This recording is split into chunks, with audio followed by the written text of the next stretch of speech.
Я приветствую вас, дорогие друзья, уважаемые гости и подписчики моего канала, а также канала Евгения Мураева. Мы в прямом эфире, все вживую, все как есть, с колес обсуждаем все то несусветное, что обрушилось на голову миру. Ну и нам с вами, конечно же, как часть этого мира. Евгений Владимирович, приветствую вас в прямом эфире. Добрый вечер, Александр. Добрый вечер, дорогие друзья. Формат прямого эфира, он подразумевает максимальное общение с вами, поэтому оставляйте свои вопросы. Сделать это можно очень просто. В сообществе YouTube есть ссылка с анонсом нашей встречи, там можно заблаговременно оставить свой вопрос. Также ваши вопросы принимаю в закрытом клубе телеграм-канал «Шелест». Зрители, такое сообщество специальное, да, и поддержка творчества, ну и очень камерное общение, там тоже можно задать вопрос. Если не хотите никого ждать и прям вот в процессе эфира прям на экран вывести, QR-код, который видите на экране, возле меня, это возможность взять и вот прям каналу помочь и написать, никого не дожидаясь, чего хотите, или вопрос, или предложение. Ну и, конечно, в чате трансляции, но это будет в самом конце. Заранее, пожалуйста, туда вопросы не пишите, они просто улетучиваются с моментом времени. Традиционно начинаем наш эфир с опроса трансляции. Он звучит следующим образом. Станет ли Иран для США Украиной для России?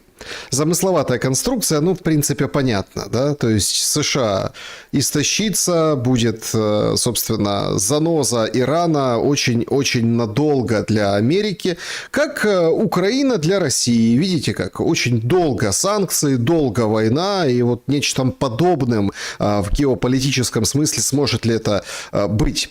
Вариант ответов: да, Трамп увязнет надолго, нет, Иран отобьется и победит, ну, потому что отбился, поэтому и победил. Хотя ущерб, понятно, там нанесен. Мы сегодня поговорим об этом. Еще один вариант. Нет, Трамп быстро победит. Вот как объявил, так и сделает. Он же молодец. Ну и еще один вариант. Украиной, ну, таких вторых просто не существует, которые готовы годами воевать, претерпевать все лишения, причем диктатором называть, ну, соответственно, своего противника. 4 варианта. Все очень просто. Голосуйте. В конце мы подведем итоги. Какие мысли у вас по этому поводу? Кто-то напрочь отвергает этот сценарий. Кто-то говорит: ой, конспирология лютая. А кто-то говорит: слушайте, ну, Иран не пал первый, условно, 48 часов, значит, дальше повоюет. Как думаете вы? Саш, вообще я бы не проводил параллели между Украиной и Ираном. Это совершенно два разных кейса. Касательно Трампа, на самом деле цели его весьма непрозрачные, непонятные. И, как мне кажется, он был втянут в этот конфликт, который спровоцировал на самом деле Нетаньяху, у которого совершенно конкретные цели под видом решения израильского вопроса, решить свой собственный, сермяжный. У него 3 уголовных дела. Если помните, да, еще вот то странное нападение на этнофестиваль, когда люди на мопедах во вьетнамках ворвались через самое защищенное сооружение, через стену, которая находится и которая всегда находилась под контролем, расстреляли кучу мирного населения, да, при этом ни полиция, ни армия долгое время не могли прибыть к точке, где все это происходило. Поэтому я думаю, что Трамп как захочет, так, в общем-то, и поступит. Он может сказать, что все цели достигнуты, да, и, в принципе, свернуться в любую удобную секунду. Но давайте разберемся, на самом деле, что происходит, кому выгодно, а кому не очень. Вот я вчера, знаете, когда написал пост в Телеграме, да, и как раз обсуждали эту тему, одна из моих очень хороших знакомых, да, вдруг начала писать комментарии по поводу того, что я рассуждаю категориями выгодно-невыгодно. Смотрите, не я рассуждаю такими категориями. Такими категориями в первую очередь думает Трамп, думает руководители любого государства, и мы, к сожалению, с вами, не имея полного влияния на эти процессы, да, являемся зрителями, поэтому можем только констатировать, анализировать и прогнозировать развитие ситуации. Так вот, констатация следующая. Кто у нас сейчас самый большой экспортер углеводородов? Ну, в первую очередь, это Соединенные Штаты Америки, безусловно, это Российская Федерация, поэтому все то, что сейчас происходит на территории Ближнего Востока, да, и что приводит к остановке производства, добычи, экспорта и приводит к росту цен на энергоносители, выгодно в первую очередь 2 бенефициарам. Это США и Российская Федерация. Кому не выгодно? Не выгодно Европейскому Союзу и не выгодно Китаю. По-моему, доказывать эту вещь не надо. Я вчера в посте написал, что сейчас начнутся стоны, охи, ахи, и европейцы либо начнут отменять санкционное давление на Россию с целью покупки ее энергоносителей, либо столкнуться с внутриполитическими потрясениями, поскольку им придется изыскивать уже не 90 миллиардов на кредит для Украины для продолжения войны, а порядка 300 миллиардов для дотации энергоемких отраслей, для дотации собственного населения, которое является социально уязвимым и при подорожании цены на газ вдвое, естественно, не в состоянии себе позволить даже оплату коммунальных услуг. И таких, кстати, в Европе достаточно много. Если вы обратили внимание, да, сегодня уже часть европейских лидеров начали об этом говорить, что несмотря на все решения, которые они принимали внутри Европейского Союза об отказе, да, по покупке углеводорода у Российской Федерации, возможно, придется пересмотреть этот вопрос. Но это только в случае, если конфликт будет затяжным. Кто его может регулировать? Ну, Китай, понятно, ему это тоже невыгодно, это всемирная фабрика, да. Он имел 3 источника импорта углеводородов. Это Российская Федерация, это самый надежный источник, потому что он является наземным, трубопроводным и проходит по территории этих 2 государств. Что касательно Венесуэлы, которая раньше поставляла нефть, и Ирана, да, соответственно, Саудовской Аравии, сейчас намечаются сложности, во-первых, из-за конфликта на Ближнем Востоке, а во-вторых, потому что США все больше и больше начинают контролировать море, все больше и больше начинают пресекать использование теневого флота и так или иначе ограничивать Китай в покупке дешевых энергоресурсов. Прекрасно понимаю, что Китай – это первая фабрика, да, на планете Земля на сегодняшний день. Объем его производства напрямую связан и экспорта, да, с его экономическим ростом и размером ВВП. Соответственно, ограничив его доступ к энергоносителям, можно получить более выгодную позицию для встречи, которая должна пройти, если я не ошибаюсь, с 28 по 3, с 28 марта по 1 апреля. Поэтому я думаю, что Трамп сейчас после фиаско, я бы сказал, в Пусане, да, когда он ехал, если помните, и говорил там про тарифы в 140%, в 1 000 000% и так далее, каким образом он будет регулировать отношения с Китаем.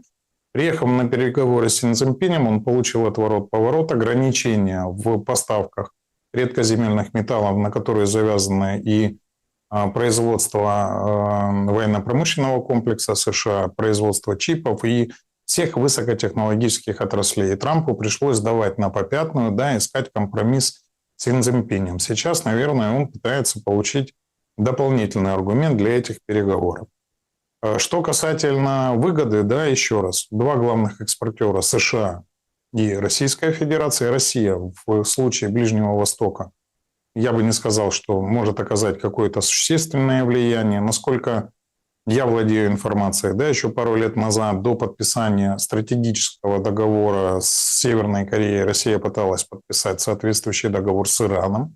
Получила отказ, да, был подписан только договор такой эфемерный об экономическом сотрудничестве, и Иран в первую очередь полагался на помощь Китая, на поставку его систем вооружения, хотел закупить у него новые военные самолеты, но, насколько я понимаю, эта сделка так и не была завершена. В любом случае, да, сейчас на продолжение войны может повлиять либо Соединенные Штаты, прекратив ее так же, как и начав, либо Китай, если он найдет аргументы, найдет способ поставки необходимых систем вооружений и средства для тех, кто руководит Ираном в данный момент времени. Насколько мы видим, да, несмотря на все удары и поражения высшего командного состава, да, и руководящего состава страны, Иран не потерял своей управляемости, происходит передача и преемственность власти, поэтому им нужны только средства вооружения и деньги. Если это Китай будет обеспечивать, я думаю, что конфликт может иметь затяжной характер. Хотя в этом случае будет однозначно поражение всех в периметре, как мы наблюдали последние 4 дня, и, соответственно, рост цен на нефть будет идти вверх, что Китаю тоже совершенно невыгодно. Поэтому, я думаю, все будут стараться сейчас сохранить лицо, объявить о своей победе и выйти из этого конфликта для того, чтобы стабилизировать, в первую очередь, экономическую ситуацию. В любом случае, бенефициары понятны. Получается, что Россия как бы в стороне и в плюсе.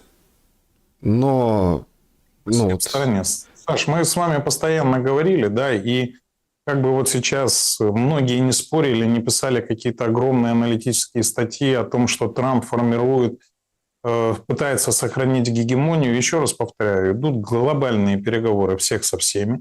В первую очередь в треугольнике Вашингтон, Пекин, Москва. И при этом Трамп, как обычно, пытается отжать себе большее все то, что не было проговорено. Пытается улучшить позиции до того момента, когда нужно будет принимать уже предельные решения. И, как мы с вами и говорили, это, скорее всего, осень этого года. В любом случае, самостоятельно Трамп не в состоянии, да, решить все вопросы, которые на себя взвалил. Более того, ни мощи Соединенных Штатов, ни ее влияния сейчас недостаточно для того, чтобы сохранить однополярный мир. И даже если он сейчас, его там ястребы или ближайшее окружение ввели в заблуждение, да, ему придется смириться с тем, что происходит. Если он дальше продолжит давить на Китай и на Российскую Федерацию, не решая вопрос Украины, пытаясь заблокировать морские поставки в Китай критичного импорта, я думаю, что это, скорее всего, больше повлияет на объединение этих двух государств, учитывая ядерный паритет Российской Федерации, экономическую и военную мощь Китая. Я думаю, это не в интересах Соединенных Штатов. И Трамп это понимает и неоднократно в этом обвинял Байдена. Поэтому я думаю, что это пока торги, это маневры.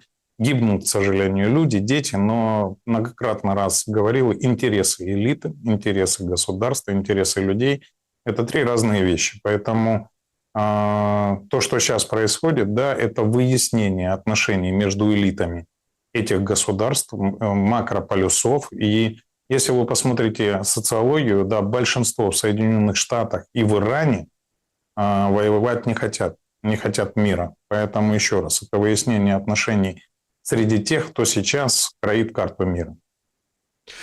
по поводу стран залива. Как-то вот риторически Трамп выглядит достаточно неуверенно. Ну, это моя субъективная оценка. Я хочу, чтобы вы тоже поделились своим мнением. Ну, во-первых, только все началось, он выходит и говорит: давайте, свергайте власть, берите власть в свои руки, да, нам с вами будет проще договориться. Сразу такие флешбеки, да, на 22 год к сировцам. И якобы какие-то там даже военные чего-то где-то сдавались. И вот это вот мы слышали от Трампа. Так уверенный в своей победе лидер делает вряд ли. По поводу стран залива. Он их окучивает, говорит: смотрите, давайте, вы вообще меня удивляете, мы хотели вообще без вас все решить, а вы тут раз такие и присоединяетесь, инициативные такие, ох, молодцы. Ну, как бы тоже создает картинку, якобы условные там Эмираты, Саудовская Аравия, там и все соседние страны, Кувейт, Бахрейн, все хотят воевать с Ираном, но это не так. Люди там тоже не хотят воевать с Ираном, потому что сам факт нападения – это серьезный удар по скрепам мусульманским. Месяц Рамадан, убит духовный лидер, опять-таки девочки, которые там вбросили эту историю, что это фейк, 165 человек. Ну, школа, да, школа, дети, школа для девочек. А там могилы уже вырыли, и сегодня прощались с ними на площади, собралась куча народу. Все понимают, что что-то не туда, но и удары по себе терпеть они не хотят. То есть такое ощущение, что Трамп предлагает вот начать, а закончить вот там, монархиям. Как вы думаете, вступят ли они в войну? Действительно ли вот эта история с удорожанием за счет ударов и то открывают, то закрывают Ормузский пролив, будет для них поводом повоевать с Ираном, чтобы условно загрести жар не только своими руками Трампу, а и руками чужими? Смотрите, я вот тут с вами категорически не соглашусь насчет флешбеков 22 года. По какой причине? Вот если бы я вот смотрел на речь Трампа, да, когда он обращался к народу Ирана, и проводил как раз параллель с 22 годом. Если бы не было эфемерных демилитаризаций, денацификаций и непонятных целей, да, если было четко сказано, то на самом деле суверенитету Украины ничего не угрожает. Ее территориальной целостности тоже. И вопрос лишь смещения режима, который взял антироссийскую риторику, да, как повестку дня, и антироссийскую политику, для того, чтобы вернуть Украине нейтралитет, неблоковость, да, нейтральность, безъядерность, и помочь дальше, да, в экономическом смысле, там, ну вот в принципе все то, что говорил Трамп. Я не уверен, что Зеленский, у которого был рейтинг на тот момент 17%, смог бы удержать, и в военкоматах бы, ну, было такое огромное количество украинцев. Просто цели были четко не артикулированы. Совершенно было непонятно, почему такая армада двинулась на территорию Украины. Да? То есть не знаю, кто готовил эту речь, но она была крайне невнятна. И вот когда я смотрел, как обращается Трамп, да, я понимал, насколько они сильны с точки зрения идеологии и расчетов. Но обратите внимание, прошло 5 дней, а его расчет тоже не оправдался. То есть на самом деле, да, существовала такая теория, что приблизительно в Иране ситуация 50 на 50. 50 поддерживает власть духовного лидера, 50% нет. И что вот если сейчас как бы все увидят серьезные намерения Соединенных Штатов, да, то Иран вспыхнет изнутри. Смотрите, Иран – это не Венесуэла, это огромная страна. Это порядка 1,7 миллионов квадратных километров. Это страна 17-я по размеру в мире. Это страна, которая в 2,7 раз больше, чем Украина. Она больше, чем одновременно Германия, Франция, Италия и Испания вместе взятые. То есть это Персидская империя. Да? Население ее порядка 90 миллионов. То есть недостаточно контингента ни у Соединенных Штатов, ни тем более у Израиля, чтобы пройти там сухопутные операции, а только ракетными ударами закончить войну явно не получится. Да? Мы наблюдаем за украинским конфликтом уже 4 года, да, и мы свидетели, у нас с вами билеты в первом ряду, к сожалению, да, страдают наши близкие, причем по обе стороны, да, конфликта, потому что родственников 11 миллионов украинцев и у россиян. Поэтому, друзья мои, ракетными ударами, да, и дистанционным поражением конфликты не заканчиваются. Их заканчивают их солдаты на земле. Так вот, сухопутную операцию организовать Соединенным Штатам вряд ли получится своими усилиями. Да, Трамп не будет рисковать большим количеством жертв, иначе накануне выборов, да, учитывая то, что большинство жителей и граждан Соединенных Штатов Америки не поддерживают этот конфликт, и вмешательство Соединенных Штатов в установление режимов или в свержение режимов, да, на территории других государств. Кстати, что было частью избирательной кампании Трампа, да, вот тут бы я бы проводил бы аналогию Трампа и Зеленского, да, то есть они развернулись на 180 градусов, когда получили власть. А в остальном, да, то есть как бы это сделать просто невозможно. Единственное, на кого они могут рассчитывать, это точно не на армии там арабских каких-то стран. Там, Саш, если мы сейчас будем погружаться в шиитов, суннитов, в разницу вероисповеданий, в их внутренние отношения, да, на самом деле мы утонем, и я боюсь, откровенно, нам не хватит компетенции, да, для того, чтобы объяснить, почему они не смогут объединиться. Ну, поверьте, там столько есть внутренних, в том числе и религиозных противоречий, которые не позволяли, вот как тогда мы ожидали, да, что сейчас грудится весь арабский мир, когда вот начиналась первая 12-дневная война, и как дадут, и как исполнят Писание и так далее. Но ничего подобного не вышло.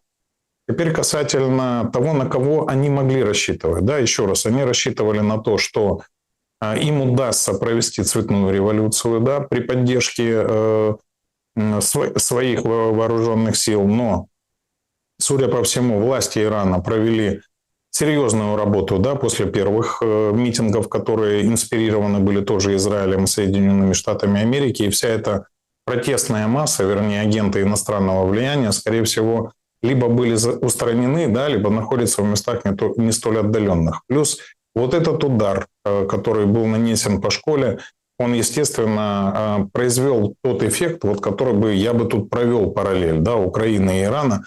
В каком плане? Когда все граждане, да, сгрудились вокруг своей власти, не понимая, что на самом деле происходит, и видя то, как страдают мирные граждане. Ведь не поддержка режима, не поддержка власти, да, а сочувствие к пострадавшим, да, к разрушениям, к протест против агрессии, да, вызывают вот эта поддержка у действующего правительства, и, ну, оно сейчас будет переходящим, будет многократно меняться, потому что, как ни странно, да, очень эффективно действует, вернее, ничего странного в этом нет, это надо констатировать факт, да, очень эффективно действует и МОСАД, и ЦРУ Соединенных Штатов Америки, потому что очень эффективно наносятся удары с точки зрения ликвидации высшего руководящего состава Ирана. Поэтому, Саш, немножко по-другому это вижу. Так а что это тогда дает украинской войне? Да, Некоторые... это такой же просчет. Это ошибка, которая может ему дорого стоить. Либо он сейчас продолжит отыгрываться. Еще раз повторяю, я думаю, что это было спровоцировано ударом Израиля, да, причем этот удар был нанесен в шаббат. Знаете, как в том анекдоте, когда идет еврей, на земле кошелек, да, у всех шаббат, а он помолился, и у него немножечко четверг. Вот они ударили по Ирану, на самом деле, в шаббат, ударили в Рамадан. То, что высший руководящий состав находился на местах, и если вы помните, да, на самом деле, несмотря на то, что переговоры с Соединенными Штатами по ядерной сделке у Ирана зашли в тупик, но объявлен был новый раунд, и он должен был произойти на следующей неделе. То есть никто не ожидал, что будет вот так же вероломно, с обманом нанесен удар, как, в принципе, и в прошлый раз. Но я не понимаю, сколько раз надо наступить на грабли, чтобы начинать осознавать, что верить ни Западу, ни Израилю, ни Соединенным Штатам нельзя, да, что они используют любые уловки, любой обман для того, чтобы показать эффективность. А в результате, как всегда, победителей не судят. Поэтому еще раз, те, кто пишет мне, да, что нельзя мыслить категориями выгодно-невыгодно, мир такой. И мы, к сожалению, в нем свидетели, да, всего лишь. Так вот, я думаю, что Израиль просто спровоцировал и втянул Соединенные Штаты. Я думаю, они не были готовы на тот момент, но им пришлось отвечать. И Рубио об этом совершенно недавно сказал, да, потому что он сказал, что удары, которые пошли в ответ на удары Израиля по американским базам, вынудили Соединенные Штаты вступить в войну. Уже сейчас очень много вопросов и к Нетаньяху, и к Трампу. И я считаю, что все эти вопросы справедливые. Но еще раз, да, человек предполагает, а Всевышний располагает. Так а зачем Израилю подставлять США? Ну, вот потому зачем? что вы очень сильно недооцениваете Израиль, и я не буду говорить израильское, а скажу еврейское лобби. Да, и в Соединенных Штатах Америки они вливают огромные деньги и открыто их жертвуют на финансирование избирательных кампаний в большей мере демократов и республиканцев в том числе. В любом случае, втягивание Трампа в войну выгодно и на руку глобалистам. И вот Европа, которая ждет потери управляемости системы Трампом 3 ноября, и часть американских элит в этом были явно заинтересованы. С кем играет на данный момент Нетаньяху? Я думаю, он спасает свою шкуру и решает свои вопросы. Кто ему подсказал это сделать? Ну, я думаю, мы в ближайшее время узнаем. След Эпштейна в этой атаке есть? В американских соцсетях рассуждают на эту тему многие. Смотрите, вот я бы вот не скатывался до черно-белого телевизора, да, нет ничего черно-белого, да, у всего масса оттенков. И на самом деле фактор скандалов, падения рейтинга, обмана там или провокации Израиля, это все можно сложить в одну корзину. Но еще раз хочу повторить. Я считаю, что здесь самое важное для Трампа, да, это получить позицию миротворца, позицию собирателя земель, да, make America great again, повлиять на позицию Китая в следующих переговорах, которые пройдут в конце марта, в начале апреля. И в любом случае конфликт на Ближнем Востоке, да, будет в этом сильно помогать, потому что зависимость Китая от нефти достаточно велика. Сблизит ли Китай это с Россией? Возможно. Но если вы предположите, что несмотря на весь политический театр, который происходит, что-то происходит по взаимному одобрению, что-то в общей рамке уже достигнутых соглашений, а что-то попытки свое положение в этих договоренностях улучшить, вы поймете, что все равно для этих трех стран нет никаких сюрпризов. И они просто отыгрывают для себя максимально удобную позицию перед финализацией нового соглашения. Какую позицию отыгрывает сейчас Зеленский? Мы видели историю с специалистами ПВО, где его, конечно, никто не приглашал, но он готов. Мы видели заявление, противоречащее себе. Вчера еще говорил о том, что нет, ничего не повлияет на ПВО. Сегодня уже в интервью «Карьера Дерреселлера» повлияет. То говорит, да, то есть будет дефицит, будет плохо. Даже видели вот такую, игру хохмача, что у вас же хорошее у Эмиратов отношения с Россией, договоритесь о перемирии на полгодика, а я к вам отправлю там своих дрончиков, они как бы там защитят вас от любых угроз и опасностей. Но в целом впечатление, конечно, Зеленский производит гнетущее, потому что он отошел туда, на второй план. И это, наверное, с одной стороны, неплохо бы, да, чтобы ничего экстраординарного не происходило. Любая плюс-минус стабильность уже хорошо. Но, с другой стороны, это же горе для Зеленского. Саша, вот еще раз разделим интересы Украины, Зеленского, его режима, его прихлебателей, ТЦК, ВСУ и всех остальных, кто на самом деле зарабатывает на этой войне. И украинского народа. Нам выгодно, чтобы эта война закончилась максимально быстро. Государству Украина нужно как можно быстрее закончить конфликт, чтобы сохранить остаток инфраструктуры, трудовых резервов, для того, чтобы не множить финансовую зависимость свою от Запада. Я имею в виду не брать новые кредиты на разрушение, да, а начать восстанавливаться. И Зеленский, для которого остановка войны означает подведение итогов, да, ответы на очень нелицеприятные вопросы, выборы, скорее всего, поражение в этих выборах, да, а дальше разбирательство, на самом деле, куда ушли эти деньги, почему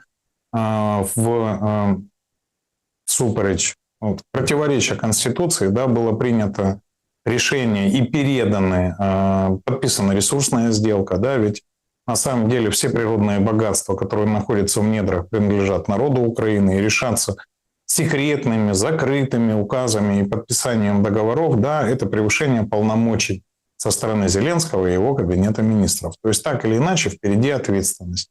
А если еще будет понятно на самом деле и выйдут на свет все коррупционные скандалы, сколько денег Зеленский заработал на крови, да, то есть сколько жизней украинцы отдали за его благосостояние, закончит он крайне плохо. Плюс он очень опасный свидетель, да, для тех, кто участвовал в международных коррупционных сделках, да, по поставке систем вооружения в Украину. Поэтому для него приближение окончания войны – это обратный процесс, да, от самой Украины и украинцев. Он для него негативный, он для него смерти подобный. Поэтому, когда сейчас к нему пришло понимание, что акценты, во-первых, да, мировые, политические, смещаются в сторону Ближнего Востока, поскольку проблемы Израиля и Ближнего Востока и для Соединенных Штатов, и для всего мира гораздо более чувствительные, чем ситуация в Украине, да, от того, что происходит на Украине, по сути, да, не скачут рынки, ничего глобального не происходит. Да, то, что произошло в Европе ввиду недальновидной санкционной политики, которую проводили там Мерц, Шольц, Макрон и все остальные, да, это было их решение. А вот то, что происходит на Ближнем Востоке, да, оно оказывает влияние на все мировые рынки. Если это противостояние продолжится, то, соответственно, цены подрастут еще больше. Еще раз повторю, в Европе будет недофинансирование Украины. То есть Зеленский лишится денег. Если конфликт приобретет затяжную стадию, да, понадобится перенаправить все поставки систем противоракетной обороны и противовоздушной обороны в сторону защиты союзников, которые есть у Соединенных Штатов на Ближнем Востоке. Это в первую очередь Израиль, Саудовская Аравия, да, Катар, точно так же и Великобритания, которая оказывает огромное влияние на Катар, будет втянута в финансирование, да, этого противостояния. С другой стороны, еще раз повторяю, подогревать этот конфликт может Китай, понимая, что если он позволит растоптать Венесуэлу, Кубу, потом Иран, да, следующий будет он. Ведь что на самом деле сейчас происходит? Любое ограничение, перемещение товаров, неважно, там, нефть это или какие-то другие товары, это прецедент. Это прецедент нарушения мировых правил, мирового права, да, правил ВТО, внешнеторговой организации. Да, и точно таким же методом завтра, возможно, Соединенные Штаты начнут ограничивать экспорт товаров, которые были произведены в Китае. От высокотехнологичных товаров, да, до электромобилей, до крышек, банок и всего, что в Китае производится. А в Китае производится сейчас почти все, и вы это прекрасно понимаете, причем и европейскими брендами, да, и в том числе компания Apple, где она производит свои товары, в Китае.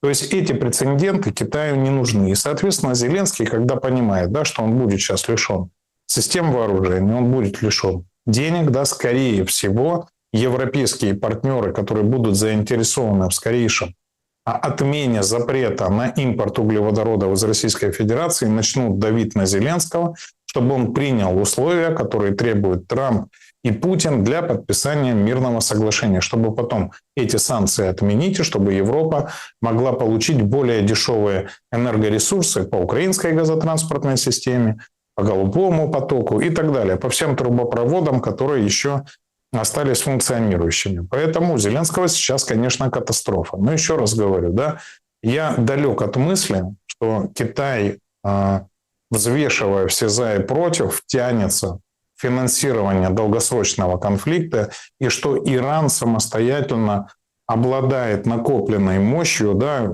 я имею в виду ракеты, шахеды и так далее, для того, чтобы этот конфликт действительно там продлился, ну, в каком-то достаточно долгом обозримом периоде. Я думаю, что сейчас Трамп, лихорадя рынки, ну, вот вы, если обратите внимание, кто-то постоянно зарабатывает, да, на инсайдах, да, когда Трамп обваливает крипту, да, или когда она подскакивает, когда он объявляет войны, когда он кого-то мирит. Смотрите, вот сейчас кто-то опять заработал колоссальные деньги на фьючерсных сделках по нефти. Ну, вот на краткосрочном периоде, да. Не удивлюсь, если сейчас Трамп скажет, все цели достигнуты, все ракеты уничтожены, ядерная программа свернута и больше никогда не возобновится, да, и ракетного потенциала у Ирана больше нет. Мы свою миссию выполнили, до свидания. Но параллельно получит Саудовская Аравия, получит с Катара, получит с Омана, с Бахрейна и со всех остальных стран в периметре, кто сейчас несет колоссальный ущерб. Вы знаете, сколько теряет Арабские Эмираты в минуту? Порядка $1 миллиона. Вдумайтесь, это в сутки 1 440 000 000 долларов, да? За 7 дней это уже 10 миллиардов. Плюс, смотрите, за последний год у меня очень много друзей в Арабских Эмиратах, которые сейчас там занимаются инвестициями в недвижимость, там, перепродают землю, да, что-то строят. В общем, занимаются девелопментом. За последний год вот стоимость недвижимости в Арабских Эмиратах сделала 3 икса, то есть подорожала втрое. Вы представляете себе, да? Плюс, чтобы вы понимали, да, это мировая стиральная машина, это мировой офшор. То есть Соединенные Штаты разрешили шейхам. Вот у нас Зеленский подписал ФАТФ, у вас сейчас будут облагать налогами, я сейчас к украинцам обращаюсь, да, за посылки меньше 200 евро. А там вы можете приехать с чемоданом долларов и купить квартиру за 10 миллионов. И у вас никто не спросит источник происхождения ваших средств. Абсолютно. Украли вы их, заработали на наркотиках, торговля людьми, там, оружием или чем-то еще. То есть там сейчас созданы благоприятные условия для инвестиций. То же самое в Катаре. То же самое в Саудовской Аравии. Вы знаете, какие мегапроекты заложены по строительству колоссальных городов и всего остального. Меньше всего они заинтересованы в конфликте. Еще раз, Штаты заинтересованы, потому что нефть, газ дорожает, значит, их экспортная выручка растет. Их якобы союзники, да, сейчас теряют колоссальные деньги. Плюс горят самые крупные в мире заводы. Но вдумайтесь, один из заводов, да, который поврежден в Саудовской Аравии, ну, порядка 7%, да, от мировой переработки нефти производил. На сегодняшний день он остановлен. Но там же не только завод, который перерабатывал нефть, там и завод, который нефтехимической промышленности. Да? То есть это колоссальный кластер, который сейчас получил повреждения. И Иран говорит, что не от его ракет, а от ракет, которые прилетели со стороны Израиля. В общем, так или иначе, очень хороший способ сейчас шантажировать Трампу весь Ближний Восток и получать какие-то ковришки откупные, зарабатывать на рынках. Я и так много сказал, но вы умные, вы уже, наверное, поняли. До ядерной войны не дойдет, вы считаете? Другие задачи. Не мировые, не геополитические. Ну, то есть, бомбу никто не расчехлит. Смотрите, есть разные мнения. Да? Говорят, что, во-первых, никто не знает уровень реального обогащения урана, который был у Ирана. Но вот никто не владеет этой информацией, она секретная. Достаточно ли урана у Ирана, чтобы сделать грязную бомбу? Более чем. Могли ли они сделать полноценную ядерную боеголовку? Никто не знает, но есть предположение, что могли, особенно если им кто-то подсказал, как это сделать. Например, Северная Корея или, например, Пакистан. И одно и второе государство является так или иначе прокси Китая, если вы понимаете. Китай мог предоставить технологии. Российская Федерация могла помочь с технологиями в обмен на что-то другое. То есть вероятность? Есть. Насколько высокая? Ну, знаете, когда со спичками в бензине, гадать о вероятности, вспыхнет или нет, могут только имбецилы. Эта ситуация опасна. Второе. Вот если, как вы думаете, в мире заговорили о том, что Украина может получить боеголовки от Франции или Великобритании.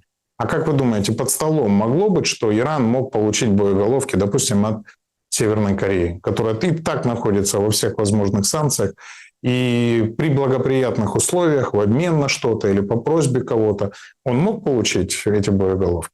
Ну, наверное, мог. Может это сейчас каким-то образом вспыхнуть? Да, друзья, может все. Еще раз, я вам 100 раз говорил, да, вот этот миф об управляемой эскалации – это самая большая ошибка взрослых дядей, которые думают, что они управляют всеми процессами и все могут просчитать. Иногда происходит ситуация, да, когда она выходит из-под контроля. И дальше происходит цепная реакция. Я очень надеюсь, что все-таки ядерного конфликта не будет. Но, Александр, это точно не будет Третья мировая война. Я вот недавно с одним человеком долго спорил, да, по поводу Третьей мировой войны. Я говорю, слушай, вот давай сейчас просто сверим словарный запас.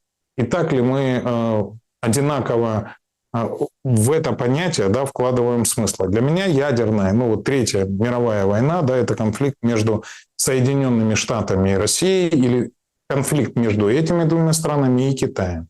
То есть это когда конфликт может привести к полному угасанию человечества. Да? Все остальное, использование тактического оружия, я бы Третьей мировой войной не называл. Может ли быть применено оно сейчас на Ближнем Востоке? Думаю, что вероятность такая и есть. Поэтому мы все заинтересованы, чтобы этот прецедент, еще раз сейчас хочу, чтобы меня украинцы услышали, да, все конфликты страшны прецедентами. И если ядерное оружие будет применено в этом веке, то порог, да, вот его неприменения резко снизится. То есть вот то, что вот его применять нельзя, да, и у всех куча красных линий для того, чтобы не воспользоваться, да, оружием судного дня, да, или последним аргументом, то если оно вот в такой локальной ситуации будет использовано, поверьте, это многим развяжет руки. Сейчас обсуждается активно в сети, и в МИДах разных стран, в том числе российском. Белый дом же, они же креативщики, они же шоу любят. Они вот опубликовали историю с бомбежками Ирана, видеокадры, там пилоты садятся, это Б-52, они все это летят, все так под Макарену. Известный трек. Так вот, весело, смотрите, как незатейливо. Вот это все у них и происходит. Но меня вот вопрос о прецедентах зацепил. 2, точнее, таких вопроса. О новой моде на войну и переговоры. Во-первых, сейчас с Кушнером и Уиткофом в трехстороннем режиме по урегулированию по украинскому вопросу садиться и что-то обсуждать вообще максимально странно. Ну, вот максимально странно. На Виткофа было больно смотреть вчера. Он выходил на Fox News, кажется. Почему больно? Потому что, ну, понятно, он там путался, он начал там рассказывать про процентаж урана. Ну, примерно то, что вы говорите, что вот смотрите, им там оставалось пару недель, и у них была бы бомба, а мы вот типа защищаем. И вообще на, как бы, соратников Трампа было больно смотреть. Они очень пытались оправдать, там даже доходило до того, что они убили 3000 американцев, Анна Паулина Луна говорит, а ей ведущий спрашивает, где? Ну, где Иран убил 3000 американцев? Потом это выяснилось вообще в принципе людей, в принципе своих. В общем, очень такая история. Вэнс выходил. Все занимались тем, что гасили пожары и оправдывались. Это вот объективная картина медиа, среза по американскому телевидению. Но давайте честно. А как можно выходить на переговоры? Ну, теперь каждый будет ждать нож в спину. Это раз. А во-вторых, вот эта мода, да, прецеденты на ликвидацию первых лиц государства. Сегодня Лавров комментировал ситуацию по поводу санкций против США. Ну, кто-то из журналистов задал вопрос, типа, ну вот смотрите, агрессоры, а вы введете санкции против США? А он говорит, ха-ха-ха, это типа не наш метод. Да? Ну, как бы полушутку, полусерьезно ответил Лавров, как бы все шутят. Но не до шуток же здесь, Евгений Владимирович, не до шуток. Совсем. Как вы видите изменение характера войны на фоне Ближнего Востока в Украине? Вот смотрите, вы сейчас сами подвели, чтобы развернуть ту мысль, которую я говорил. Я думаю, что на самом деле в ситуации вокруг Ирана Соединенные Штаты, играя мускулами, хотели, не входя в конфликт, продавить политическое решение. То есть они сосредоточили флот, они выстраивали аргументы, они запугивали оппонентов для того, чтобы подписать сделку. На самом деле, ну, так же бывает, да, вот игра мышцами была нужна, и судя по реакции Рубио, Кушнера, Уиткова, никто не думал, что они в этот конфликт тянутся. Потому что я еще раз думаю, что Нетаньяху такой же плохиш, как и Зеленский, который спровоцировал вот эту ситуацию в Иране, да, воспользовался тем, что курок был взведен, был у головы Ирана, и просто нажал, да, выстрелил из другого пистолета. И понесли сандали Митю, извините, да, как говорит мой хороший товарищ. Да, просто он спровоцировал участие, никто не собирался, и Трамп не собирался. Поэтому и бледные лица у всех такие. Они не собирались в это втягивать, потому что прогнозировать, а если у Ирана ядерное оружие, а могли бы ему передать, а можно ли увязнуть в этом конфликте? Трампу точно не надо. Надо мыслить в логике избирательной кампании, которая произойдет через ближайшие 8 месяцев. Друзья мои, вот надо мыслить в этой парадигме. И если нельзя гарантировать победу, да, а даже ликвидация всех руководителей не гарантирует победу, как показала практика, да, Трамп бы туда, поверьте, не влазил. И мне многие писали, и я отвечал, что США точно не заинтересованы туда влазить. Сейчас, конечно, все попытаются этот позорный недуг в подвиг определить, да, как в нашем любимом фильме ДНБ, но однозначно риски были несопоставимы. Плюс, еще раз хочу повторить, друзья мои, вот если сейчас будет применено ядерное оружие, вдумайтесь, с кем оно может быть применено. Оно может быть применено Ираном или Израилем. Скажите, а что будет порицаться из того, что сделает Израиль? Вот что. Вот они Газу сравняли с лицом земли. В Газе погибло больше людей, чем в Украине за 4 года войны, при том, что в Газе жило всего 3 миллиона. И скажите, есть санкции против Израиля, их кто-то осудил, там кто-то, может быть, каким-то образом повлиял? Нет. А теперь представьте, если Израиль сейчас применит ядерное оружие, которое у него есть от Соединенных Штатов. Кто-то его осудит? А если его не осудят? Остальным можно будет его применять или нет? Что с переговорами по Украине, Евгений Владимирович? С переговорами по Украине, они сейчас ушли на задний план. Смотрите, по Украине и так все понятно. Еще раз вам буду говорить. Вот все закончится перед выборами в Сенат.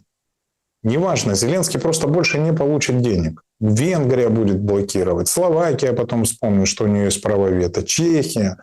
там Италия, не имеет никакого значения. Или сейчас Европа разведет руками и скажет, ну, Владимир Александрович, ты, конечно, извини, мы хотели тебе помочь, да, но мировая конъюнктура поменялась, у нас теперь экономическая дыра в 300 миллиардов, мы должны в первую очередь думать о суверенных интересах государств, которые входят в Европейский Союз, денег не будет.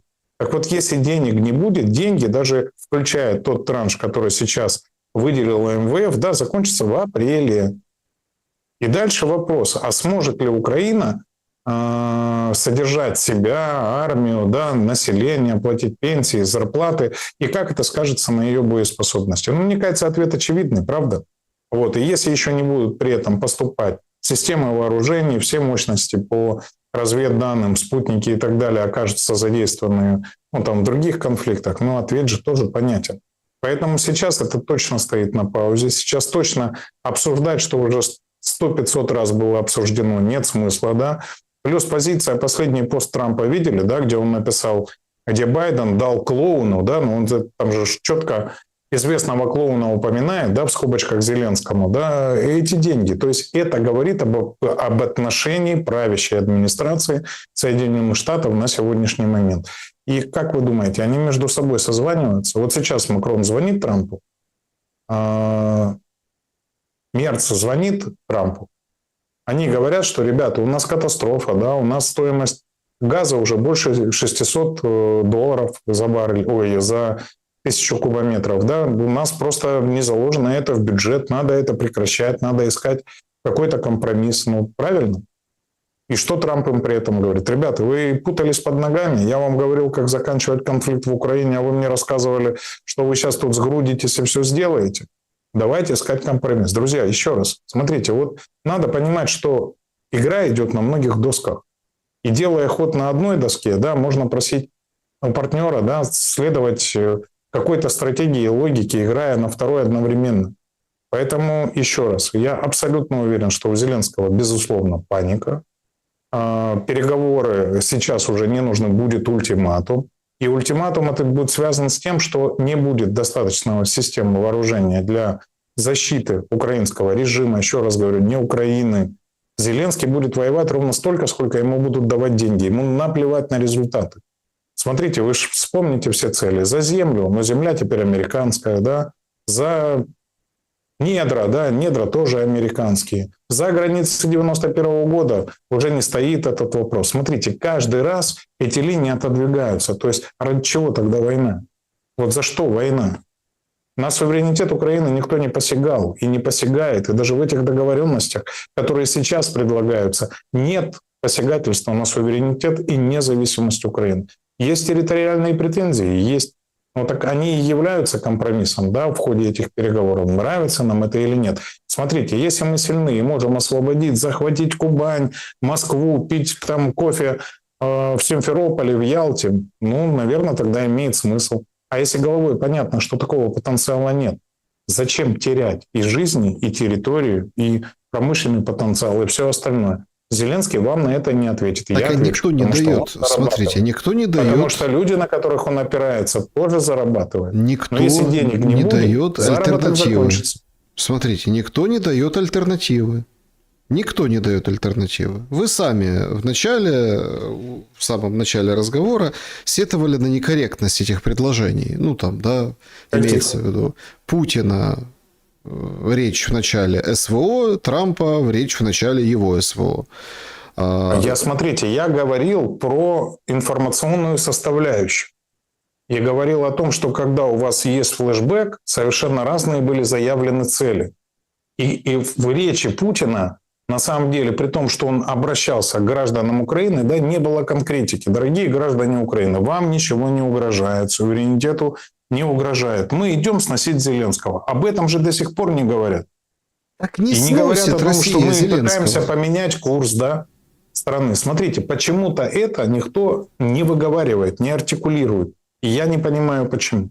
Поверьте мне, Саша, если бы это было сказано в первые дни, возможно, результат бы был другой. Хотя я тут же, да, вам говорю, смотрите, ну я думал, что Трамп, вот такая речь повлияет на иранцев, но не повлияла. Возможно, удар по школе оказал влияние, да, возможно, правильно свое домашнее задание выполнил режим, не режим, а власть аятол, да? Это мир называет режим. Но я, смотрите, ухожу от этих формулировок, потому что мир двуличен. И вы сейчас заметили, и правильно вы, Саша, обратили внимание на шутку, да, а почему санкции против Штатов никто не вводит? Потому что рынок Соединенных Штатов, да, вот так построена поствоенная модель после Второй мировой войны, что доступ к рынкам Соединенных Штатов и есть привилегия. Потому что это самый богатый рынок, это самый платежеспособный рынок. И правильно Трамп говорит, да, у нас со всеми отрицательное сальдо платежного баланса. То есть нам продают больше, чем покупают у нас. Я хочу эти правила поменять. То, что он их меняет, извините, как толстожопый слон в посудной лавке, это факт, да, наплевав на все правила, придуманные же Соединенными Штатами, да, просто все крушая и ломая, просто по праву сильного. Но, друзья мои, право сильного, оно всегда на самом деле доминировало. Все остальное, что написано на бумаге, всегда нарушалось. И вот если предположить, что после Второй мировой был четкий миропорядок, да, когда мир на две части был поделен, а сколько было войн? А сколько было войн после того, как мир стал однополярным? Еще раз, да, единственное, что может противостоять силе, только сила. Либо ваш альянс с какой-то силой, да, не больше. И то, как вы думаете, вот сейчас договоренности были какие-то у Ирана и Китая? Наверное, были.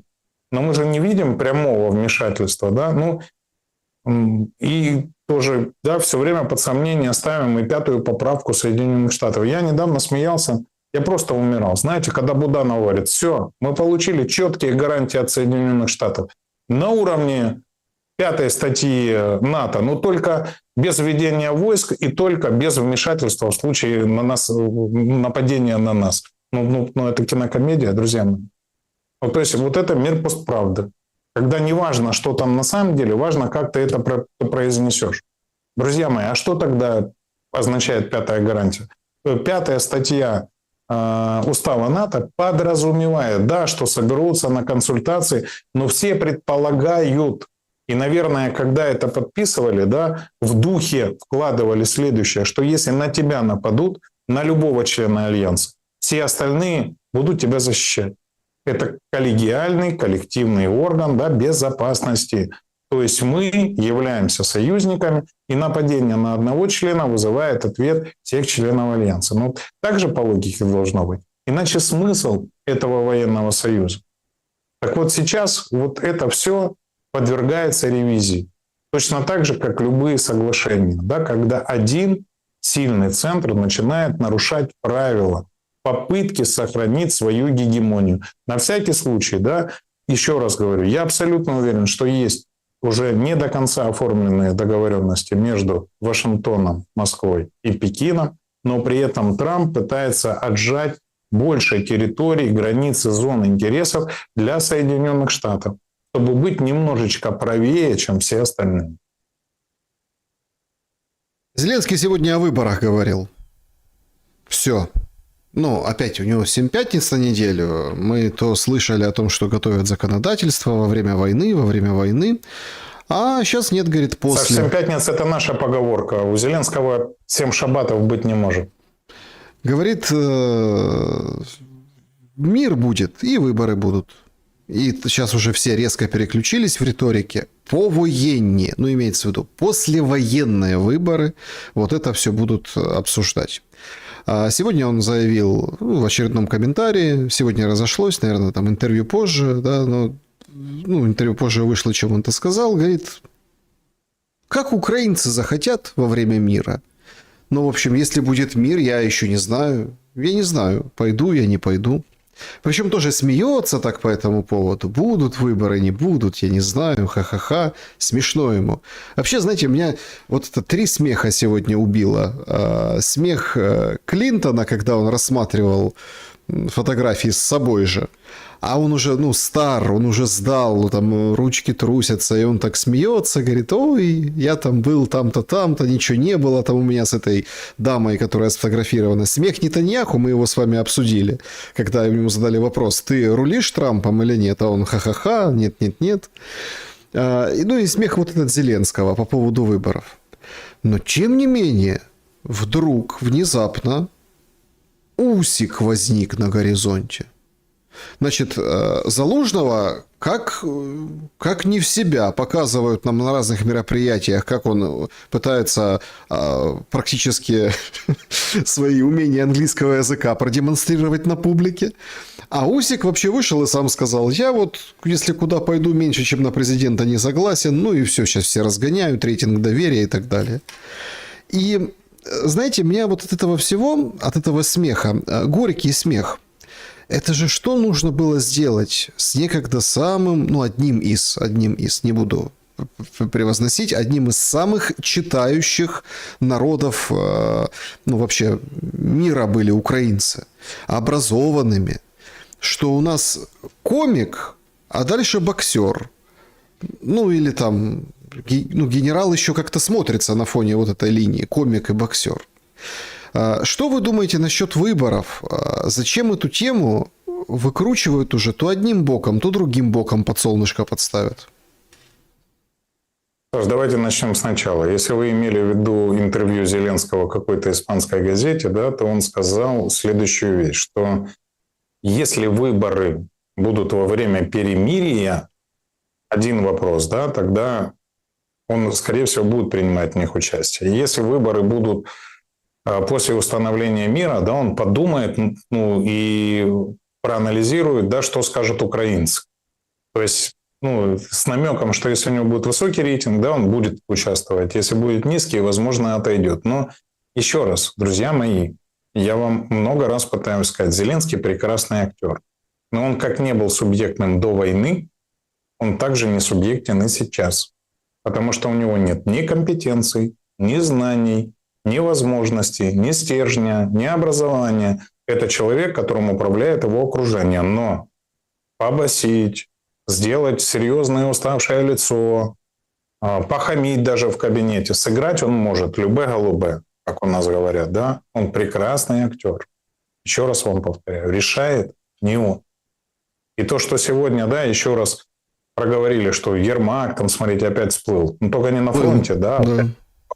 Да. Теперь ему вроде нашли какое-то государственное дело. Он теперь там смотрит пострадавших от Российской Федерации. Но чтобы оправдать, почему же он не на фронте.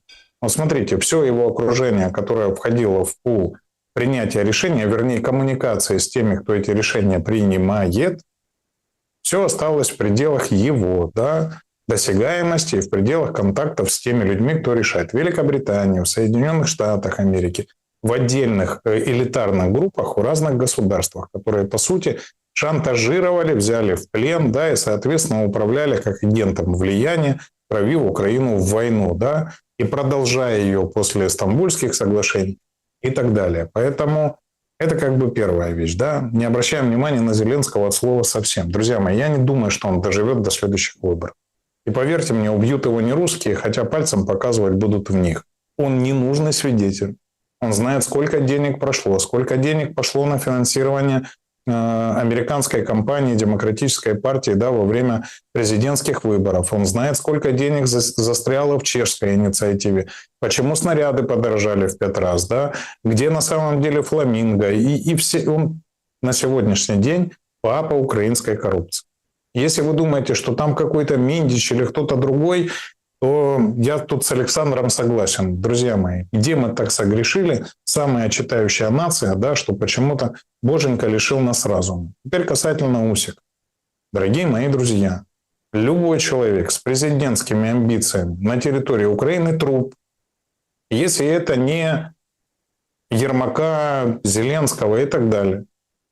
Вот смотрите, как только заговорили об амбициях Залужного, президентских выборами не пахло. Его пришлось эвакуировать в Великобританию, чтобы он неожиданно не подскользнулся, снег в башка не попало или еще чего-то с ним не случилось.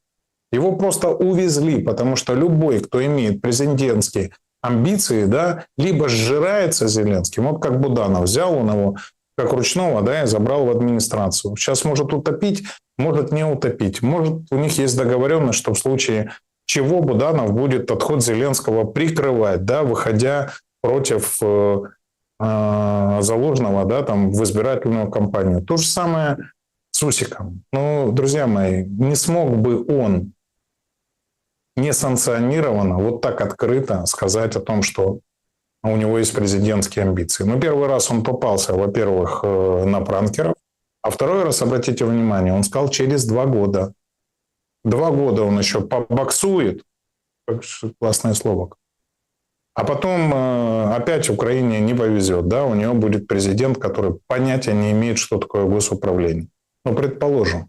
Друзья мои, я уже думал, что после Зеленского, знаете, у всех проснется какое-то чувство, ну, самокритичности, да, полного глубокого понимания, что, ну, как-то Украину пора уже пощадить. Она устала и от комиков, и от гомиков, извините, и от боксеров, и от всех вместе взятых. Ну, просто так уже нельзя дальше. Но я могу вам сказать следующее. Я абсолютно уверен, что поста президента больше не будет. Либо он будет ритуальный, вот исключительно ритуальный. Вы знаете фамилию президента Германии, например? Ну, был вот Штайнмайер, да. Вот приблизительно такой же может быть президент Украины. Смотрите, Украина будет в сложной ситуации. В Украине будет все равно... нужно будет искать компромисс среди больших групп, да, среди интересов внешних элит, да, внешних государств, внешних доноров Украины и гарантов безопасности. Поэтому это все равно будет парламентская республика, премьер-министр будет главный, поэтому Усик может идти куда он хочет. А после того, что он сделал. Я к нему значительно лучше относился до военных действий. Но после того, как он сначала начал бегать с автоматом, потом решил защищать Украину на ринге, а теперь он у нас уже президент, друзья мои. Да. Я уже говорил, Вася Ломаченко рулит. Уважаю, считаю настоящий мужик. Так, итоги опроса. Станет ли Иран для США, Украиной для России? 12% нет, Трамп быстро победит. 18% нет, Иран отобьется и победит. 31% Украина, и таких вторых просто не существует. Ну или да, ну в том контексте, что Трамп увязнет надолго, 39%. Вот так распределились голоса. Слушайте, ну правда, даже выходит старый товарищ, ну в кавычках, да, Болтон, помните такого? Выходит и говорит: ой, не, ребята, это не на дни, это там не на неделе, это вот эта заваруха, они сейчас там действительно ткнули, скажем так, в улей палкой, и сейчас как бы пчелки повылетают, как покусают, это будет это очень надолго, понимаете? И тут как бы просто так не погасишь. Что скажете по поводу опроса? Саш, я считаю, что вопросы заданы очень обтекаемо. Ну, понятно, хайп вторых, как Украина, нет, это однозначно, и поэтому востреть, и ваша аудитория, она совершенно понятна, да, поэтому это ответ не про вопрос. А вот второе, еще раз, я хочу всем тем, кто написал, что увязнет надолго, надо понимать, что война, в первую очередь, это ресурсы. Это человеческие ресурсы, это система вооружений, и это деньги. И вот они откуда-то должны браться. То, что они есть у Штатов, и Штаты могут регулировать со своей стороны, сколько эта война продлится и когда ее закончить, безусловно. И Трамп сегодня сказал: я Ирану ответил, никаких больше переговоров, поздно. То есть это означает, что даже если Иран захочет идти на попятную, да, Трамп может говорить, что цели не выполнены, и продлевать ровно столько, пока не решит вопросы еще раз целиком на Ближнем Востоке, не получит все, что он хочет получить от саудитов, от других арабских государств, да, и не получит переговорную позицию с Китаем. Может ли это продлиться до его встречи с Си? Да. Когда она будет? Еще раз говорю, конец марта, начало апреля. Могут ли внутренние протесты в Соединенных Штатах поменять риторику Трампа и его настроение? Могут. Но я еще раз, если вы помните, где-то, наверное, месяца 8 назад сказал, что то, что я вижу сейчас происходит в Штатах, да, чревато для Соединенных Штатов гражданскими противостояниями, неповиновениями. И поверьте мне, Трамп еще чуть-чуть доведет ситуацию до кипения, при которой отдавать для него власть будет так же опасно, как для Зеленского. И вполне возможно, там начнутся внутреннее противостояние, да, в связи с непризнанием результатов выборов или еще чем угодно. Поэтому, друзья, черных лебедей может быть масса, На эту ситуацию повлиять могут многие. Самый лучший вариант, который я говорил, мы с вами, Александр, обсуждали, это мирная договоренность между Вашингтоном, Пекином, и Российской Федерацией, да, Москвой, о распределении зон влияния, о новых правилах без ядерного противостояния.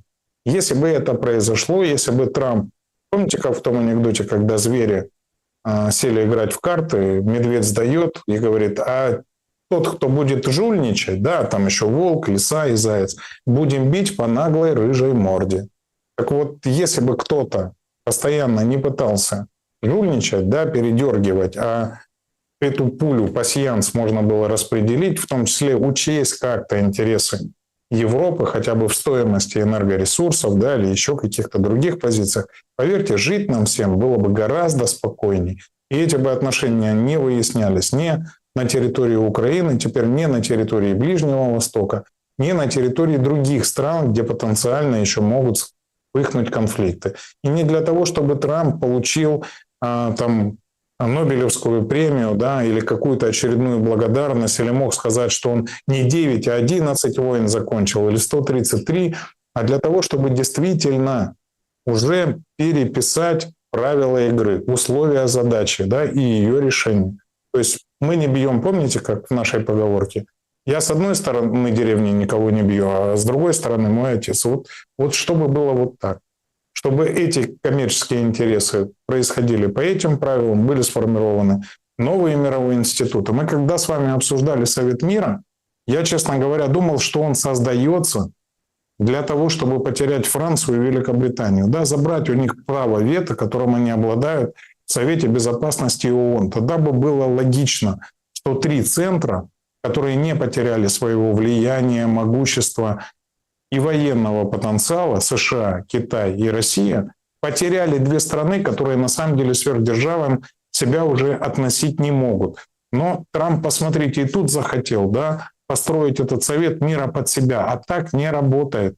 И поверьте, он сейчас один стеллаж с посудой перевернет, второй, третий, до него это дойдет, и он сядет в этом треугольнике, все равно вынужден будет договариваться, либо потеряет власть, а за ней придет ответственность. Не только его, но и всего его ближнего окружения.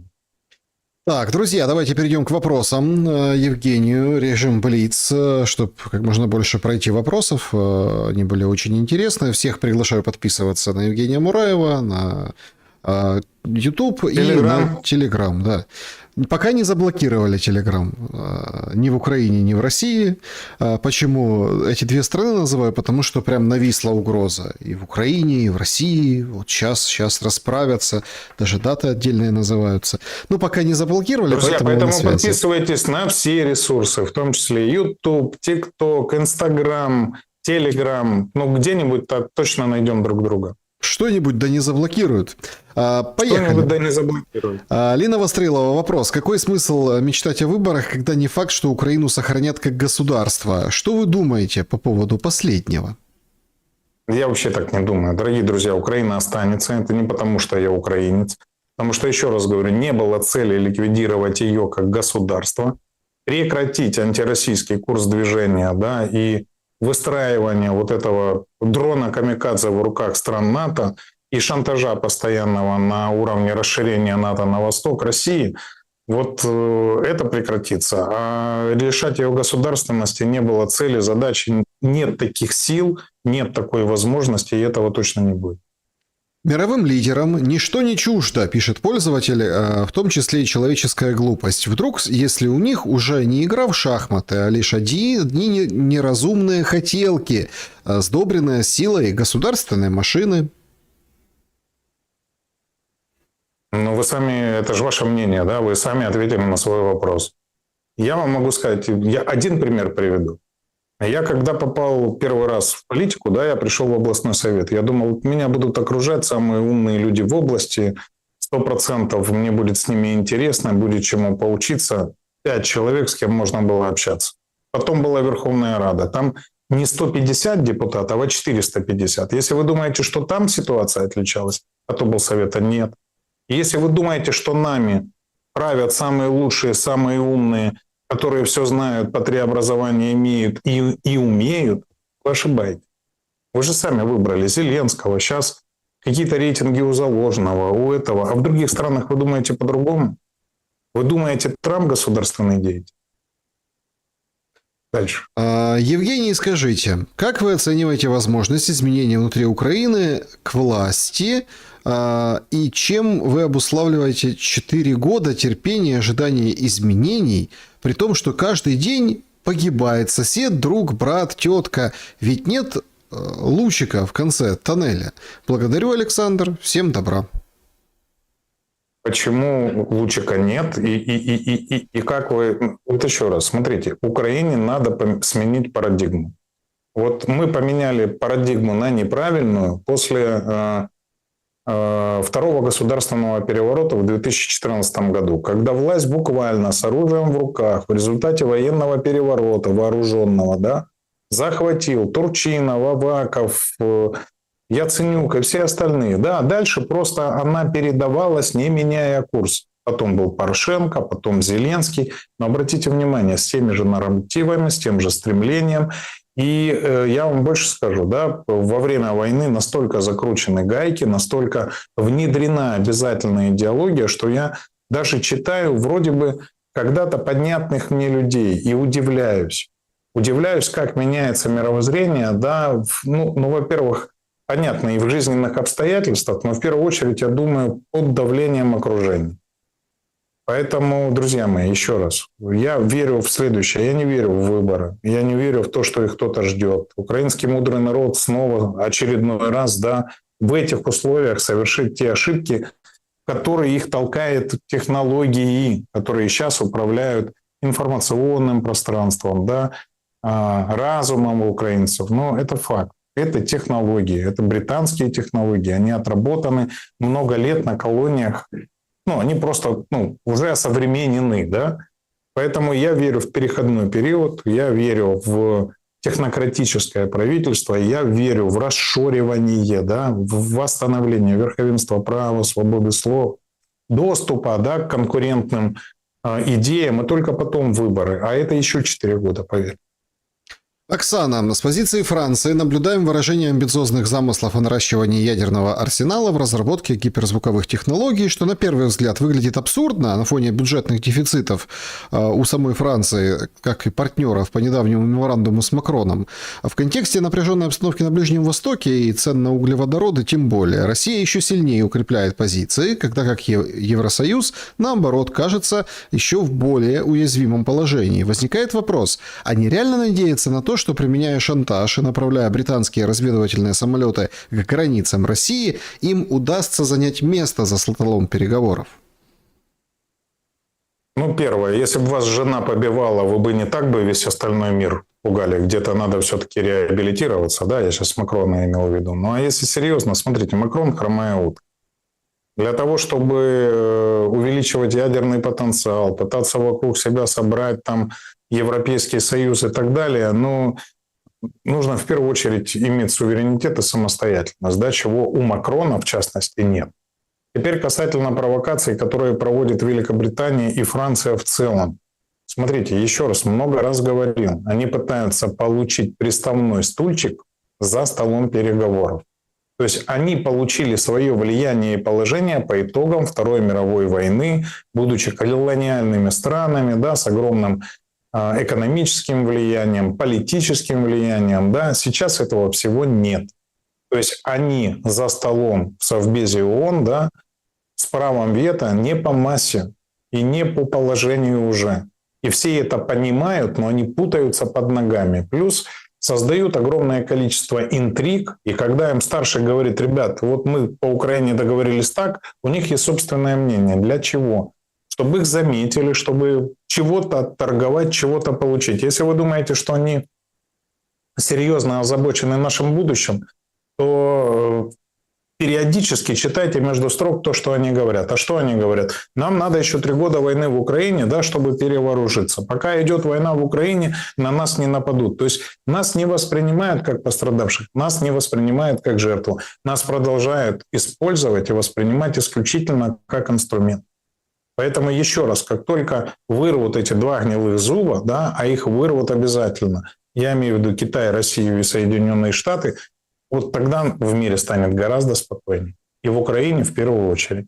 Поверьте, Европейский Союз может себе спокойно существовать. Это огромное объединение, пускай уже и дефрагментирующееся, да, пускай уже не такое монолитное, но тем не менее, это 17 миллиардов ВВП, это 550 миллионов граждан, да, это огромный рынок, который имеет все ключевые технологии, и если он не будет играться в игры, в которых его не видят, да, он может обеспечить нормальный уровень жизни своим гражданам.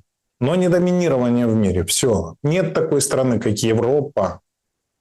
А Германия, Франция или Великобритания самостоятельно на роль серьезного центра влияния уже не тянут.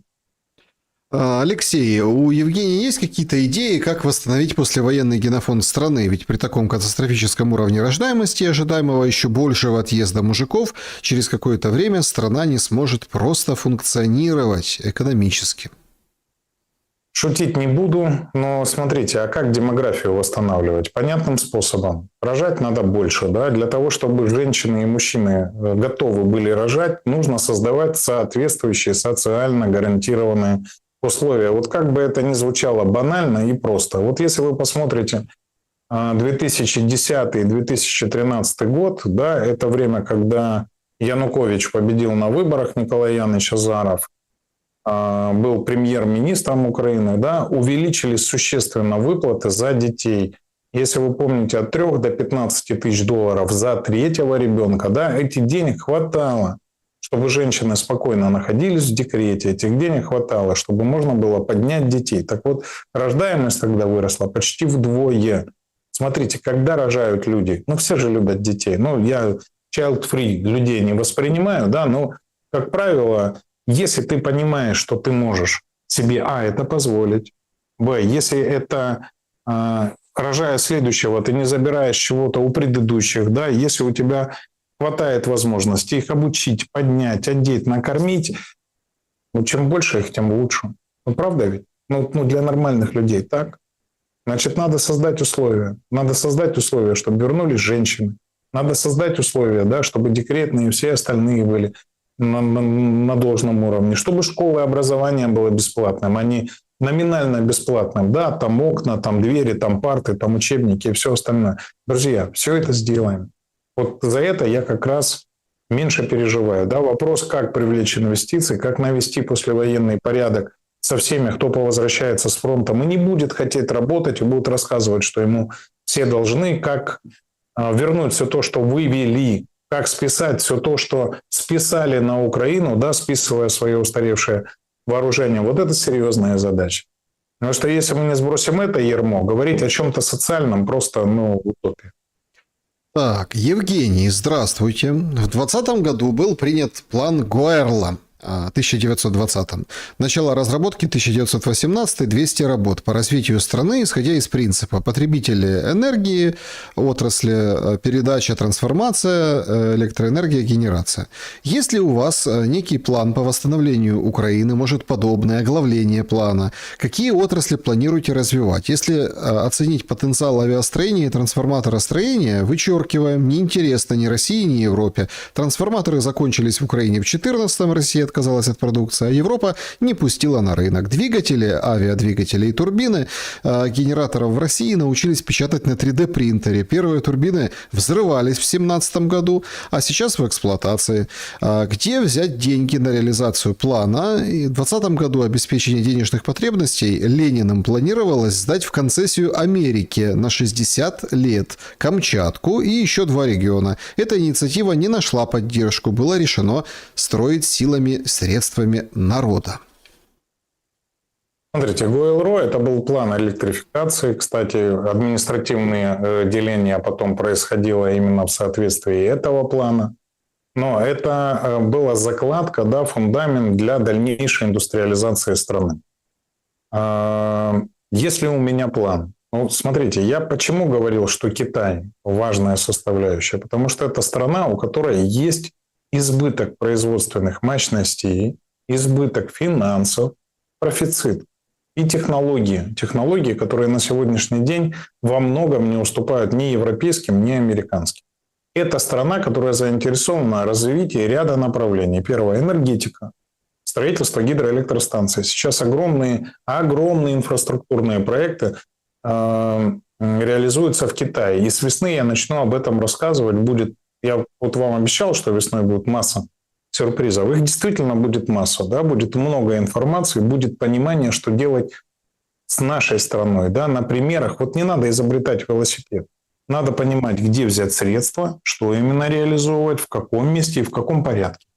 Вот смотрите, у меня есть понимание, в каком объеме готовы инвестировать средства в Украину, Китай и почему. И я объяснял, почему. Обратите, кстати, внимание на позицию Китая в отношении вот всех конфликтов, которые происходят. Они соблюдают нейтралитет. Почему я говорил, нам нужны деньги не в обмен на политические требования, которые выставляет МВФ или Европейский Союз, да, в обмен на реформы, в обмен на наблюдателей там, в напсоветах госструктур. Да. Их интересует бизнес, just business. То есть они готовы инвестировать, они понимают окупаемость, у них дешевые кредиты под 1,5%, да, которые они готовы направить. И у них избыток рабочей силы. Избыток, они совершают экспансию, развивая логистические мощности, выкупая их, да, работая по совместному, да, использованию этих ресурсов с другими государствами. Посмотрите, как они развиваются в Южной Америке, в Африке. Что ж, Трамп завидует и говорит, что они нам угрожают. Друзья мои, надо искать инвесторов, надо искать проекты. И у меня есть план по этому поводу. Весной начинаем. Я расскажу. Как бы Евгений Мураев поступил с Майданом на месте Януковича? Смог бы разогнать толпу и посадить организаторов в тюрьму? И глазом бы не моргнул. И я считаю, что это единственная главная и глобальная ошибка Януковича. Я понимаю, чего он боялся, о чем вы не думаете. Об этом проговорился когда-то Порубий. Прочитайте Порубий, план «Б». Они собирались сделать автономию, да, Западной Украины. То есть они хотели толкнуть Януковича на такое же АТО, только в западных областях. Получили зеркальную картину на Донбассе. Но поверьте, они бы и глазом не моргнули, и Европа бы считала, что вот Галичина имеет право отделиться от Украины. Янукович просто не взял на себя эту кровь. Но понимая, к чему это привело, да, понимая, сколько людей в итоге погибло, что это привело к крупномасштабному конфликту в интересах Запада, да, против Российской Федерации, к миллионам жертв, конечно, нам гораздо проще было справиться с тем количеством негодяев, которые преследовали иностранные интересы, расправиться с ними, предать их законному суду. Да, кто не понимает или оказал бы вооруженное сопротивление на усмотрение спецслужб, да, глазом бы не моргнул. Чат трансляции. Иран ударил по базе Англии в Греции. Что мешает Ирану, тапочникам, Хизбалле, кому-то еще ударить по аэропорту Польши в Жешуве, где базируются самолеты США и НАТО? НАТО воевать с тапочниками будет? Спрашивает Александр. Воевали же уже, хуситов же победили. Я просто напомню, может, кто-то забыл? Трамп уже побеждал хуситов совсем недавно. Смотрите, НАТО заняло выжидательную позицию, если вы видите. Испания вообще обвинила и выступила против, и сказала, что против использования ее инфраструктуры. Если вы помните, и Великобритания изначально не хотела втягиваться в этот конфликт, и Трамп выступал против Стармера, да, касательно его нерешительности, да, и первоначального отказа в использовании баз Великобритании. Но я не думаю, что Европа будет втягиваться в этот конфликт. Франция, правда, да, как обычно, но еще раз говорю, если бы вас дома били, вы бы тоже где-то пытались реабилитироваться. Вот Макрон выходит и постоянно говорит, что он сейчас всем поможет. Дома разберись. Владислав, вот прям к стенке Мураева. Вот давай, отвечай. Евгений, вопрос. Есть у вас президентские амбиции? Только да или нет? Четко и ясно. Спасибо.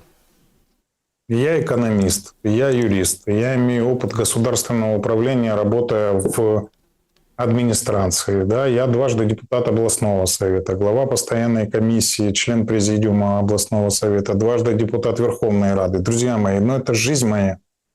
То есть я в каком-то определенном осмысленном возрасте, будучи уже состоятельным и состоявшимся бизнесменом хотел посвятить себя госслужбе. Не как Усик, 2 года побоксую, а потом пойду родине служить. Да, я и служил больше 10 лет. И старался сделать ее лучше, и не допустить до войны. Но я еще раз вам скажу, пост президента лишний. Хотел бы я возглавить Украину в парламентской республике? Да. Смог бы я быть хорошим премьер-министром? У меня были хорошие учителя, и они мне будут помогать. Мгм. Значит, так, столько книг, да, на заднем фоне все положено, как положено. Значит, смеются люди по поводу вашей фразы или ваших размышлений об инвестициях в Украину. Почему? Еще можно гривню купить, она тоже стабильная валюта. Ну так, ерничают в чате. Друзья, смотрите, нет стабильных валют. Да? Любая стабильность валюты обеспечивается интервенциями Национального банка. В Украине стабильной валюты не может быть априори, потому что, как правило, еще раз, да, когда есть спрос на покупку валюты, Национальный банк выходит с продажей. Да? Хочет, чтобы курс снизился, но он предлагает продаже больший объем, чем есть спрос. И наоборот, придерживает, если спрос большой, да, тогда курс растет. Но у Украины, смотрите, есть макроэкономические показатели, есть строгие расчеты покупательной способности. Сколько должна строить валюта на самом деле? Но сейчас экономики Украины нет. Это все условности. Мы должны, как земля колхозу, да, если эти 90 миллиардов дадут, будет 314 миллиардов долларов. При непонятном ВВП. То, что там рисуют, что у нас сейчас 210 миллиардов, при том, что было меньше 200 до войны. Ну, друзья, вы понимаете, насколько уровень аферы и обмана велик?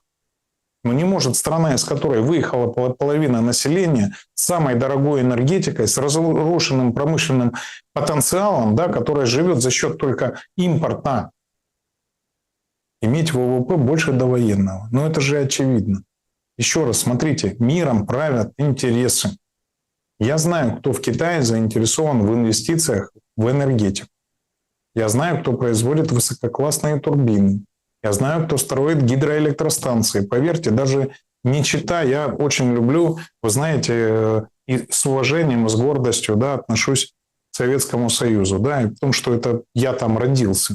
Но я вам скажу, те инфраструктурные проекты, которые сейчас реализует Китай спустя десятилетия, да, после Советского Союза, они гораздо более современные, они более масштабные, они более интересные, и они могут быть масштабированы, в том числе и на каскад Днепра, абсолютно вот спокойно. И более того, я вам скажу, даже понятно, в каких регионах, в каких местах, как это делать.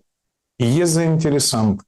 Точно так же вы должны понимать, что нас боженька в лобик поцеловал. Да? Мы находимся между рынками стран СНГ, я многократно это говорил, и Европейского Союза.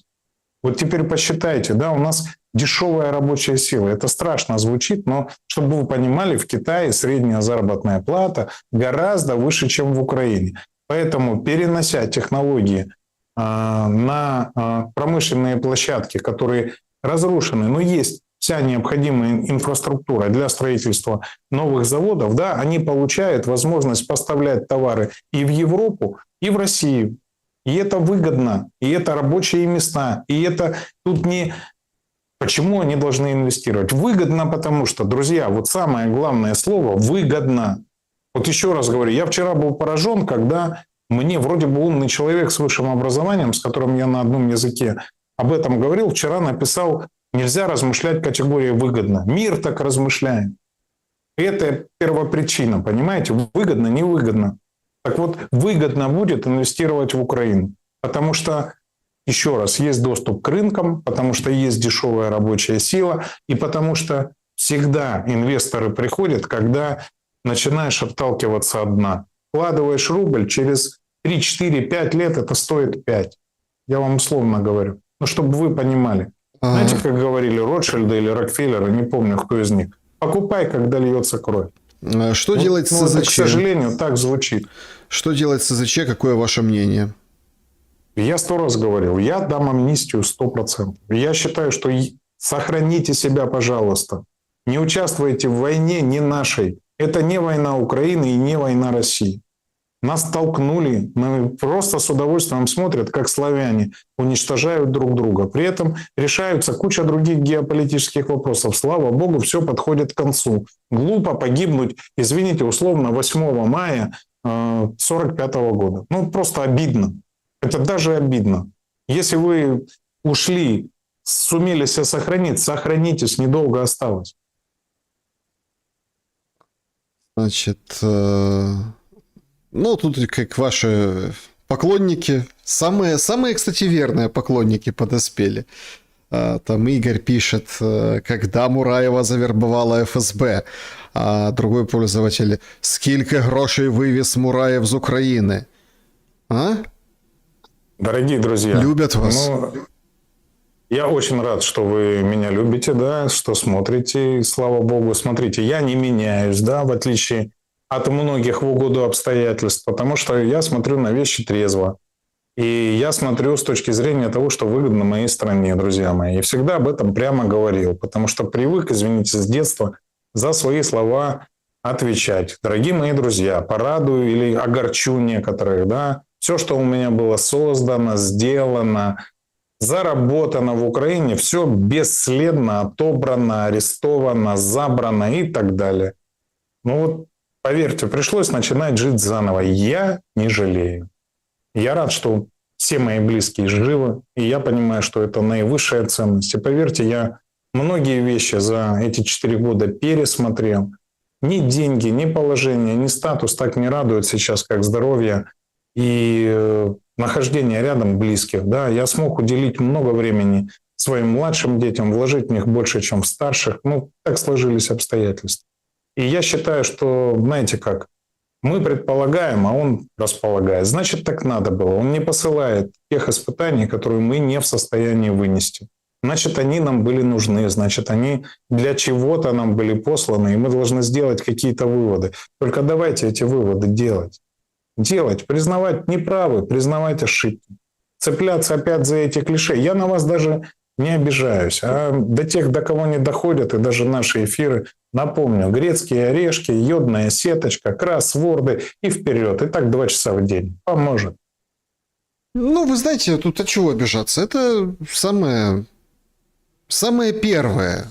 Они будут первые в очереди, когда будут условно раздавать новые должности, новые какие-то, не знаю, проекты, какие-то агентства создавать. Это же самое первое. Поэтому, в принципе, мы благодарны всем зрителям, которые заходят, читают, думают.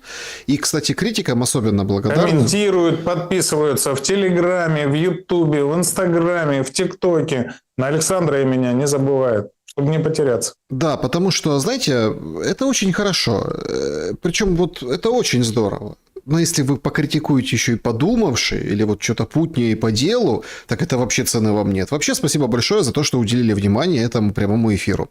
Евгений Владимирович, спасибо за время и мысли. Спасибо, Александр. И вам всем спасибо и за комментарии тоже. До встречи. Берегите себя, дорогие друзья. Добра и света, несмотря ни на что. Увидимся.